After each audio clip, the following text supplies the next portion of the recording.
जय हिंद दोस्तों, मैं ऋतिक राज स्वागत करता हूं अपने YouTube चैनल फॉर्म फिलअप की नॉलेज में। दोस्तों आज हम लोग बात करेंगे बॉर्डर रोड ऑर्गेनाइजेशन में 246 पोस्ट पे ऑफलाइन फॉर्म निकली थी, जिसका ऑफलाइन फॉर्म 13 तारीख 8वां महीना यानी कि 13 अगस्त 2022 से फिल हो रहा था और उसका डेट बीत चुका था।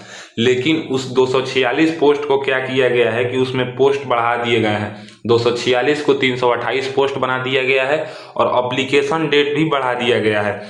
अब जो एप्लीकेशन डेट था वो खत्म हो चुका है, लेकिन अब 10 नवंबर तक एप्लीकेशन डेट कर दिया गया है। तो इसी के बारे में हम बात करेंगे। देखिए दोस्तों, यहाँ पे application start date 13/8/2022, application end date 10 तारीख 11वां महीना 2022। तो इसका जो है वो ऑफलाइन फॉर्म हम कैसे भरें, तो यहाँ पे दोस्तों आप लोग देख सकते हैं। मैं आपको दिखा देता हूँ।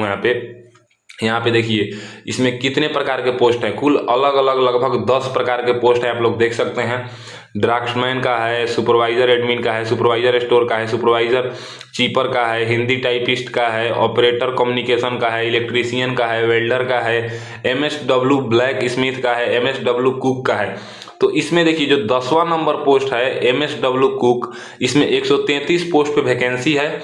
एज जो है वो जनरल के बच्चों के लिए 18 से 25 साल है। बाकी जिनको जितना गवर्नमेंट रूल के अनुसार छूट मिलता है उतना छूट मिलेगा। तो ये MSW कुक में केवल और केवल 10वीं पास मांगा गया है इसमें।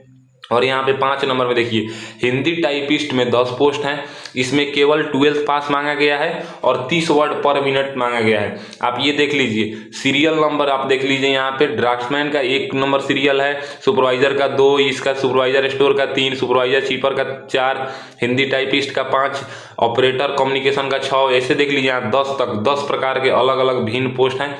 कुल पोस्ट 328 हैं। यहाँ पे देख सकते हैं कि इसमें कितना पोस्ट है। नंबर ऑफ पोस्ट भी मैंने लिख के रखा है आप लोगों के सुविधा के लिए। अब यहाँ पे देखिए किसमें कितना एज चाहिए ये मैं आप लोगों को दिखा देता हूँ। देखिए ये देखिए, मतलब पोस्ट नंबर देखिए, पोस्ट नंबर 1 से लेकर यहाँ पे देखिए 1 से लेकर यहाँ पे ऑपरेटर कम्युनिकेशन, यहाँ पे इलेक्ट्रीशियन तक। ये जो ऑपरेटर कम्युनिकेशन है 1 से लेकर 6 तक में 18 से लेकर 27 तक एज चाहिए। और बाकी इसमें बाकी सब में 18 से लेकर 25 तक चाहिए। क्वालिफिकेशन क्या चाहिए वो भी मैं आपको बता देता हूँ। यहाँ पे देखिए ड्राफ्ट्समैन में जो है वो 12th पास चाहिए विथ साइंस से। और यहाँ पे और भी कई प्रकार के पोस्ट हैं, लेकिन मैंने बोला था कि हिंदी टाइपिस्ट में 12th चाहिए और 30 वर्ड पर मिनट टाइपिंग चाहिए। और कुक में केवल 10th चाहिए। और वेल्डर में, इलेक्ट्रीशियन में, MSW ब्लैक स्मिथ में, इस सब में 10th प्लस ITI चाहिए। ऑपरेटर कम्युनिकेशन में 10th plus ITI radio machinist चाहिए। तो अब दोस्तों आप लोग समझ गए हैं वैकेंसी के बारे में। अब इसका हम फॉर्म कैसे भरें ये मैं आप लोगों को बता देता हूं।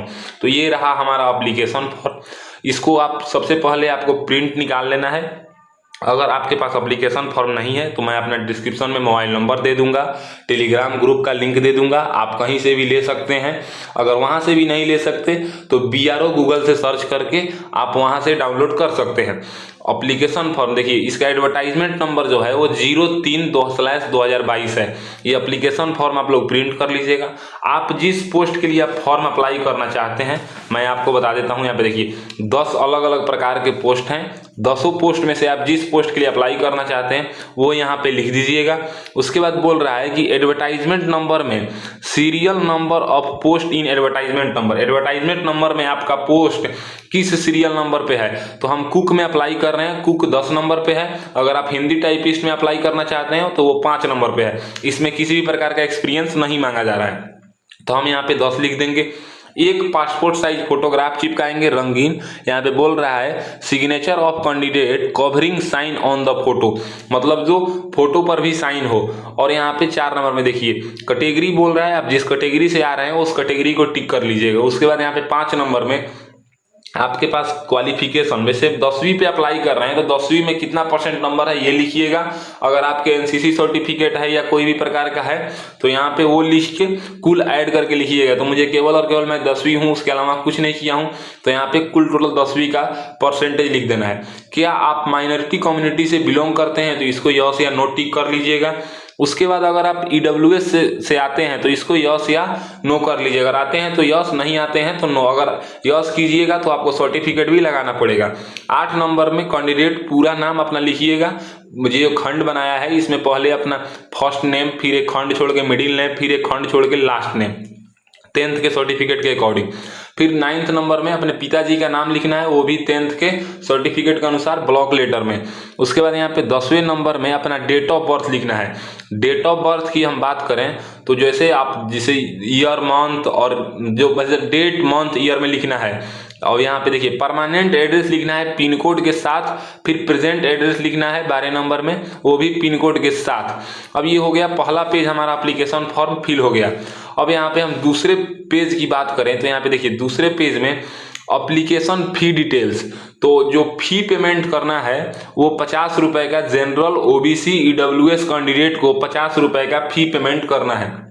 तो चलिए मैं आपको दिखा देता हूं कि फी पेमेंट अपने मोबाइल से कैसे करना है। तो पेमेंट करने के लिए सबसे पहले आपको अपना गूगल ओपन करना है मोबाइल में। अपने मोबाइल फोन में गूगल ओपन कीजिएगा और यहाँ पे आपको लिखना है, देखिए यहाँ पे ऑनलाइन SBI ई कलेक्ट लिख के यहाँ पे सर्च करना है। अब जैसे ही हम ये लिख के सर्च करेंगे हमारे सामने कुछ ऐसा फेस खुलेगा, इसको हम आई एग्री करेंगे और यहाँ पे प्रोसीड करेंगे। प्रोसीड करने के बाद यहाँ पे बोलेगा स्टेट ऑफ कॉर्पोरेट इंस्टीट्यूट। यहाँ पर स्टेट में आपको महाराष्ट्र सर्च करना है। यहाँ पे हम महाराष्ट्र सेलेक्ट कर लेते हैं। उसके बाद टाइप ऑफ कॉर्पोरेट, मतलब किस टाइप का कॉर्पोरेट है। तो हम यहाँ पे दोस्तों देखिए यहाँ पे GRFE होगा। यहाँ पे देखिए GRF का पेमेंट करना है तो ये गवर्नमेंट डिपार्टमेंट है, तो हम यहाँ पे गवर्नमेंट GOVT डिपार्टमेंट पे क्लिक करेंगे और गो पे क्लिक करेंगे। ये करने के बाद अब यहाँ पे आएगा गवर्नमेंट डिपार्टमेंट नेम, मतलब जिस गवर्नमेंट का आप फीस कर रहे हैं, पे कर रहे हैं, उस डिपार्टमेंट का नाम क्या है। तो हम यहाँ पे सर्च करेंगे GREF सर्च करेंगे। अब जैसे ही हम GREF सर्च करेंगे, यहाँ पे देखिए यहाँ पे GREF सर्च करने के बाद यहाँ पे आएगा ग्रिप। देखिए यहाँ पे ग्रिप सेंटर। अब ग्रिप सेंटर हम क्लिक करेंगे और यहाँ पे सबमिट पे क्लिक करेंगे। अब ग्रिप सेंटर सबमिट पे क्लिक करने के बाद यहाँ पे देखिए आ जाएगा यहाँ पे border road organisation grip centre Pune.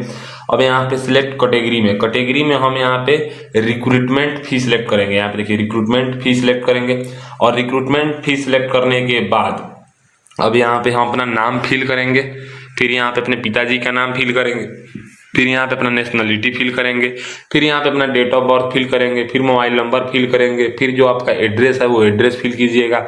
आप किस स्टेट से बिलोंग करते हैं, वो जो मैंने पिछली बार स्टेट सिलेक्ट किया, वो जहाँ से आप बिलोंग कर रहे हैं वो सिलेक्ट नहीं करना है। वो आप कहीं से भी आते हैं, आपको महाराष्ट्र ही सिलेक्ट करना है। यहाँ पे आप जिस स्टेट के निवासी हैं वो सिलेक्ट कीजिएगा। फिर यहाँ पे पिन कोड अपना देखिए यहाँ पे पिन कोड सिलेक्ट कीजिएगा। फिर आधार नंबर यहाँ पे सिलेक्ट कीजिएगा। फिर एडवर्टाइजमेंट नंबर में यहाँ पे 03/2022 लिखना है। ट्रेड में आप जिस ट्रेड में अप्लाई कर रहे हैं वो ट्रेड लिखिएगा। फिर यहाँ पे अमाउंट में आप 50 रुपया लिख दीजिएगा, क्योंकि 50 रुपया पेमेंट करना है, वो भी जनरल EWS OBC कैंडिडेट के। रिमार्क में आप छोड़ भी सकते हैं या कुछ अपने अकॉर्डिंग लिख सकते हैं। फिर यहाँ पे नेम लिखना है, डेट ऑफ बर्थ लिखना है, मोबाइल नंबर लिखना है, ईमेल ID लिखना है। जो भी डिटेल्स आप फिल किए हैं उसको एक बार अच्छे से मिला लीजिएगा और मिलाने के बाद यहाँ पे कैप्चा फिल कर दीजिएगा और कैप्चा फिल करने के बाद फिर यहाँ पे सबमिट पे क्लिक करना है। अब जैसे ही हम सबमिट पे क्लिक करेंगे अब अगला फेस कुछ हमारा इस तरह का खुल के आएगा, जिसमें आपकी फिल की हुई सभी डिटेल्स को दिखा देगा। आप लोग उसे अच्छे से एक बार मिला लीजिएगा और मिलाने के बाद यहाँ पे कन्फर्म पे क्लिक कीजिएगा। कन्फर्म पे क्लिक करने के बाद आपके सामने ऐसा फेस खुल के आएगा, जिसमें आप स्टेट बैंक इंडिया से अगर बैंक चार्ज 11 रुपया लग रहा है, अदर बैंक इंटरनेट बैंकिंग, फिर यहाँ पे देख लीजिए रुपे कार्ड, डेबिट कार्ड, जिस माध्यम से पे करना चाहते हैं, क्रेडिट कार्ड, जो भी माध्यम से आप पे करना चाहते हैं वो यहाँ पे पे कर सकते हैं। तो हम UPI के माध्यम से पेमेंट करना चाहते हैं तो हम यहाँ UPI सिलेक्ट कर लेंगे और UPI सिलेक्ट करने के बाद हम यहाँ पे अपना UPI ID डालेंगे और फिर यहाँ पे सबमिट पे क्लिक करेंगे। अब जैसे ही हम सबमिट पे क्लिक करेंगे, हम UPI माध्यम से पेमेंट करना चाहते हैं तो हमारे UPI देखिए यहाँ पे UPI ID हमने लिख रखा है और यहाँ पे हमारा रेफरेंस नंबर है, ट्रांजैक्शन अमाउंट है। फिर हम सबमिट पे क्लिक करेंगे। अब जैसे ही हम फिर से सबमिट पे क्लिक करेंगे, अब यहाँ पे देखिए यहाँ पे अब बोल रहा है कि 4 मिनट 57 सेकंड के अंदर आपको पेमेंट कर लेना है। तो हम अपना UPI ID जो जिस UPI ID डाले हैं वो ऐप खोल लेते हैं और फिर पेमेंट कर लेते हैं। अब देख सकते हैं यहाँ पे पेमेंट डन सक्सेसफुल 11 अक्टूबर, यानी कि आज ही का डेट 1:08 अभी के टाइम में दिखा रहा है। मेरा सारा डिटेल्स दिखा रहा है, आप इसको अच्छे से मिला लीजिएगा और मिलाने के बाद यहाँ पे बोल रहा है click here to view download the e receipt, आप इसको डाउनलोड कर लीजिएगा। और यहाँ पे देखिए मैं आपको दिखा देता हूँ। यहाँ पे जो SBI कलेक्ट रेफरेंस नंबर है, ये DUJ करके लिखा है, इसी को वहाँ पे फिल करना है। तो दोस्तों आशा करता हूँ आप BRO grip centre 03/2022 recruitment number में पेमेंट कैसे करना है 50 रुपये का जनरल OBC WS कैंडिडेट को आपको पता चल गया होगा। अगर यहाँ पे नेम ऑफ द बैंक, आप जो SBI के माध्यम से पेमेंट हो रहा है तो यहाँ पे SBI लिख दीजिएगा। ऑनलाइन पेमेंट रेफरेंस नंबर यहाँ पे लिख दीजिएगा। फिर यहाँ पे ट्रांजैक्शन डेट लिख दीजिएगा, अमाउंट लिख दीजिएगा 50। उसके बाद अगर आप ये पढ़ लीजिए, अगर इस कैटेगरी से आप आते हैं तो इसको भरिएगा, तो छोड़ दीजिएगा। अगर आप एक सर्विसमैन हैं तो यहाँ पे यस कीजिएगा। अगर आप मतलब सन ऑफ सर्विंग ग्रिप, मतलब आपके पिताजी या कुछ भी उसके बेटे हैं, तो यहाँ पे यस कीजिएगा, नहीं तो इसको भी नो कर दीजिएगा। Whether brother serving in grip any, मतलब अगर आपके भाई की मतलब सर्विंग करते हैं ग्रिप पे तो यहाँ पे टिक कीजिएगा यस, नहीं तो छोड़ नो कर दीजिएगा। अगर आपके पास NCC B सर्टिफिकेट है तो इसको यस कीजिएगा। अगर आपके NCC C सर्टिफिकेट है तो इसको यस कीजिएगा। वे देयर CPL पे हैं तो इसको यस नो कीजिएगा। Whether Jammu and Kashmir minority से करते हैं तो इसको यस नो कीजिएगा।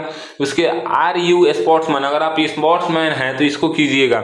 उसके बाद अगर स्पोर्ट्समैन में आप यस करते हैं तो आप किस मतलब डिस्ट्रिक्ट लेवल खेले हैं, स्टेट लेवल, यूनिवर्सिटी लेवल, जो भी खेले हैं 1 2 3 करके है उसको लिख दीजिएगा। उसके बाद यहाँ पे 16 नंबर में बात करें एजुकेशन क्वालिफिकेशन की, एसेंशियल क्वालिफिकेशन, आप 10th किस ईयर में पास किए थे, किस बोर्ड से किए थे, कौन सा सब्जेक्ट था। अगर आप जनरल ऑल सब्जेक्ट जो आपके बोर्ड में पढ़ाई जाती है तो यहाँ पे ऑल लिख दीजिएगा। कितना नंबर आपको आया था, कितना नंबर का एग्जाम हुआ था, कितना % नंबर है वो। फिर वहाँ पे 12th का जानकारी लिख दीजिएगा। अगर आप 12th नहीं है, केवल 10th और ITI किए हैं, ITI में फॉर्म भर रहे हैं तो यहाँ पे 10th और ITI का बारे में जानकारी दे दीजिएगा। उसका डिग्री किए हैं, जितना भी आप पढ़ाई किए हैं वो सब लिख दीजिएगा। उसका टेक्निकल एजुकेशन, सॉरी दोस्तों मैं भूल गया, टेक्निकल एजुकेशन में आपको ITI डिप्लोमा के बारे में देना है। यहाँ पे 10वीं 12th 12वीं, मतलब 10वीं 12वीं ग्रेजुएशन, इसके बारे में देना है। टेक्निकल में अगर आप ITI डिप्लोमा किए हैं तो यहाँ पे लिखिएगा। उसके बाद अगर आपके पास लाइसेंस है 17 नंबर में तो ये भरिएगा, नहीं तो इसको भी आप छोड़ सकते हैं। अगर कुक में अप्लाई कर रहे हैं तो केवल और केवल 10th मांगा जा रहा है। उसका तीसरे नंबर पेज की हम बात करें तो यहाँ पे देखिए टोटल एक्सपीरियंस, अगर आपके पास एक्सपीरियंस है तो इसको भरिएगा कि आप कहाँ पे काम किए थे, कितने मतलब कब से कब तक काम किए थे। नेचर ऑफ वर्क, आपका वर्क क्या था। Monthly salary, way there permanent temporary, मतलब परमानेंट थे या टेम्पोररी थे। ओनली फॉर BRO लेवल, अगर आप BRO का लेवल हैं तो ये भरिएगा। यूनिट फॉर्मेशन, ये सब फ्रॉम 2 मंथ, ये सब भरिएगा, छोड़ दीजिएगा। उसके बाद डिक्लेरेशन की अगर हम बात करें तो यहाँ पे आप जिस जगह से फॉर्म भर रहे हैं, या बोले तो जहाँ पे आपका घर है उसका यहाँ पे नाम लिख दीजिएगा। जिस डेट को फॉर्म भर रहे हैं वो लिख दीजिएगा। यहाँ पे लेफ्ट थंब इम्प्रेशन में आप लोगों को याद रहे कि जो लेफ्ट थंब इम्प्रेशन लगाना है वो दोस्तों क्या करना है कि ना आपको पैड से लगाना है। पैड मतलब आप कलम अंगूठे पे घस के मत लगाइए, जो पैड होता है ना उसी पैड से आपको लगाना है। देखिए ऐसा पैड आता है, ऐसे ही पैड से आपको लगाना है, अंगूठे पे कलम घस के मत लगाइए। फिर यहाँ पे साइन कर देना है।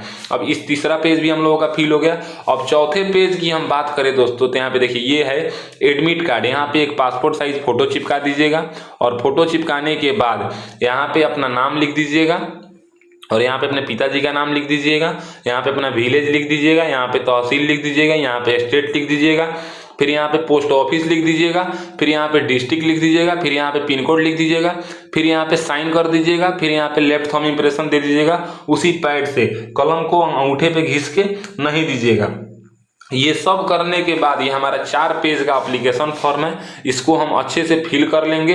एक बार बारीकी से वीडियो को स्किप करके मत देखिएगा, बारीकी से ये सब फॉर्म फिल करने के बाद अब आपको क्या करना है कि हम डॉक्यूमेंट्स दिखा देते हैं कि इस एप्लीकेशन फॉर्म के साथ आपको कौन कौन सा डॉक्यूमेंट्स अटैच करना है। देखिए डॉक्यूमेंट्स लिस्ट की हम बात करें तो यहाँ पे क्या करना है, आधार कार्ड की एक जीरोक्स लगाना है, 10th का मार्कशीट का एक जीरोक्स लगाना है, 10th का सर्टिफिकेट का जीरोक्स लगाना है, 12th का मार्कशीट का जीरोक्स लगाना है, 12th का सर्टिफिकेट का जीरोक्स लगाना है। अब इसके बाद अगर आप ग्रेजुएशन पे फॉर्म भर रहे हैं तो हम लिखना भूल गए तो आप ग्रेजुएशन का भी मार्कशीट लगाइएगा। अगर आप 10th प्लस ITI में भर रहे हैं तो 10th और ITI का मार्कशीट लगाइएगा, मतलब क्वालिफिकेशन लगाइएगा। उसके बाद डोमिसाइल सर्टिफिकेट लगाइएगा, ये सब सभी को लगाना है। कास्ट सर्टिफिकेट अगर आप SC ST OBC से आते हैं तो आपको कास्ट सर्टिफिकेट लगाना है। अगर आप EWS से आते हैं तो EWS सर्टिफिकेट लगाना है, EWS कैंडिडेट के लिए है। अगर आपके पास एक्सपीरियंस सर्टिफिकेट है तो एक्सपीरियंस सर्टिफिकेट लगाना है। अगर आपके पास NCC सर्टिफिकेट है तो ये केवल NCC कैंडिडेट जो है उन्हीं के लिए है। स्पोर्ट सर्टिफिकेट है तो स्पोर्ट सर्टिफिकेट लगाइएगा। All documents are self attested. Self attested का मतलब होता है कि आप अपना साइन कर दीजिएगा और साइन करने के बाद जो दिनांक, जिस दिनांक को आप साइन कर रहे हैं वो दिनांक नीचे लिख दीजिएगा तो हो गया दोस्तों। अब इसके बाद क्या करना है कि एक ऐसा बड़ा वाला इन्वेलप की खरीद के लाना है। इन्वेलप खरीद के लाने के बाद जो इन्वेलप है, इस इन्वेलप को आपको क्या करना है कि सबसे ऊपर लिखना है application for the post of. आप जिस पोस्ट के लिए भी अप्लाई कर रहे हैं, ज़्यादातर बच्चे सबसे अधिक पोस्ट कुक में है और सबसे आसान क्वालिफिकेशन इसी में 10th पास मांगा जा रहा है, 18 से 25 एज मांगा जा रहा है, तो ज़्यादातर बंदे इसी में अप्लाई करेंगे। तो हम यहाँ पे कुक लिख दिए हैं। एंड अपना कैटेगरी लिख दीजिएगा और नीचे में क्वालिफिकेशन अगर आप कुक में अप्लाई कर रहे हैं तो 10वीं में कितना % नंबर है वो यहाँ पे लिख दीजिएगा। अगर आप हिंदी टाइपिस्ट में कर रहे हैं तो 12th में कितना % नंबर है वो लिख दीजिएगा। जिस भी आपका जो लास्ट क्वालिफिकेशन, जिस क्वालिफिकेशन पे आप अप्लाई कर रहे हैं वो लिख दीजिएगा। और फॉर्म में अपना नाम लिख दीजिएगा और मोबाइल नंबर और पिन कोड के साथ अपना पूरा एड्रेस लिख दीजिएगा। और ऐसे एक पाई खींच के यहाँ पे 2 में the commandant grip centre Dighi camp Pune, pin 411015 Maharashtra India, इस एड्रेस को आप देख लीजिए। और जो ये सब डॉक्यूमेंट्स है मैं आपको दिखा देता हूँ, ये सब डॉक्यूमेंट्स जो है, ये सब डॉक्यूमेंट्स को आप देख लीजिए। इस सभी डॉक्यूमेंट्स को सेल्फ अटेस्टेड करके इस 4 पेज के एप्लीकेशन फॉर्म के पीछे पिनअप कर लीजिएगा। और पिनअप करने के बाद इसको फोल्ड करके इसके अंदर रख लीजिएगा। रखने के बाद इसको गोंद से चिपका के इसको चिपका दीजिएगा। और चिपकाने के बाद अपने नियरेस्ट पोस्ट ऑफिस में जाइएगा, बोलिएगा मुझे रजिस्टर पोस्ट और या स्पीड पोस्ट करना है। एक और बात याद रखें, फॉर्म भरते समय आप अपने पास उसी प्रकार के 7-8 फोटो रख लीजिएगा। इससे क्या होगा ना, अगर आपका एडमिट कार्ड आता है तो दिक्कत नहीं होगा। और इसको अपने नियरेस्ट पोस्ट ऑफिस में जाके रजिस्टर पोस्ट या स्पीड पोस्ट के माध्यम से आप भेज सकते हैं। रजिस्टर पोस्ट 1-2 दिन लेट जाता है, थोड़ा कम रुपया लगता है। स्पीड पोस्ट 1-2 दिन पहले जाता है और थोड़ा ज़्यादा रुपया लगता है। तो दोस्तों आपको पता चल गया होगा कि BRO grip centre border road organisation का ऑफलाइन फॉर्म कैसे भरें। मैंने पूरी प्रक्रिया बताई, इसमें थोड़ा वीडियो लंबा हो गया। अगर मेरी दी हुई जानकारी आपको पसंद आती है तो मेरे वीडियो को लाइक कीजिए और ऐसे ही इन्फॉर्मेटिव वीडियो के लिए मेरे चैनल को सब्सक्राइब कीजिए। आज के लिए बस इतना ही, मैं आपसे विदा लेना चाहूँगा। तब तक आप लोग देखते रहिए मेरा यूट्यूब चैनल फॉर्म फिलअप की नॉलेज। आप ये एड्रेस भी देख सकते हैं।